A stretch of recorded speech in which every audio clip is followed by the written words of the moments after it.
G7 summit के लिए Canada पहुंचे अमेरिकी राष्ट्रपति ट्रंप ने रूस को लेकर भी बहुत बड़ी बात यहां पर कह दी है। उन्होंने कहा कि G7 पहले G8 होता था, मगर ओबामा और ट्रूडो ने रूस को बाहर कर दिया। और इसी के चलते युद्ध देखने को मिल रहा है। ऐसा भी कहना है ट्रंप का, अगर मैं उस समय राष्ट्रपति होता तो रूस को बाहर नहीं होने देता। उन्होंने कहा अमेरिकी राष्ट्रपति ने कहा, मैं आशा करता हूं कि G7 जो कभी G8 हुआ करता था, बराक ओबामा और ट्रूडो रूस को इसमें शामिल नहीं करना चाहते थे और मैं कहूंगा कि ये एक गलती थी, क्योंकि मुझे लगता है कि यदि रूस इसमें शामिल होता तो अभी युद्ध नहीं होता। आगे उन्होंने कहा, आप रूस के बारे में बात करने में इतना समय बिताते हैं और वो अब बातचीत में शामिल ही नहीं है, इसलिए चीजों को और अधिक जटिल बना देता है।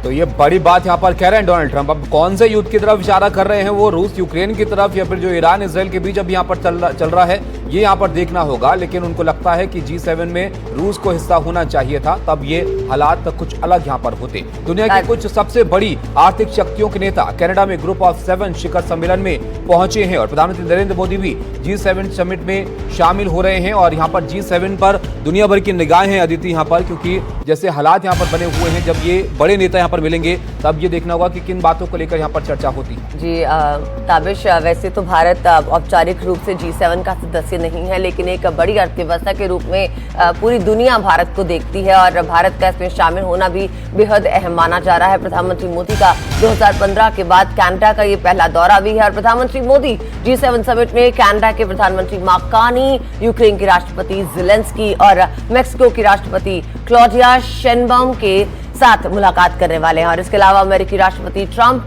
इटली की प्रधानमंत्री जॉर्जिया मेलोनी, जर्मनी के चांसलर फ्रेडरिक मर्ज, फ्रांस के राष्ट्रपति इमैनुअल मैक्रों और ब्रिटेन के प्रधानमंत्री स्टार्मर से भी मुलाकात करेंगे।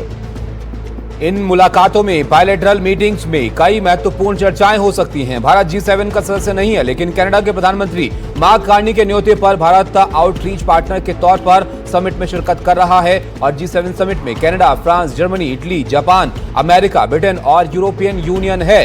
ये ग्रुप ऑफ 7 जो G7 कहलाता है, पहले इसका नाम G8 हुआ करता था, जिसकी तरफ डोनाल्ड ट्रंप ने जो बात कही है वो सबसे पहले थोड़ी देर पहले हमने आपको बताई। 2014 में रूस ने पड़ोसी देश क्रीमिया पर कब्जा कर लिया, तो बाकी सदस्य देशों ने रूस को ग्रुप से बाहर कर दिया था, जिसके बाद इसका नाम G7 कर दिया गया। लेकिन डोनाल्ड ट्रंप को लगता है कि ये ठीक फैसला नहीं था, रूस को इसका हिस्सा होना चाहिए।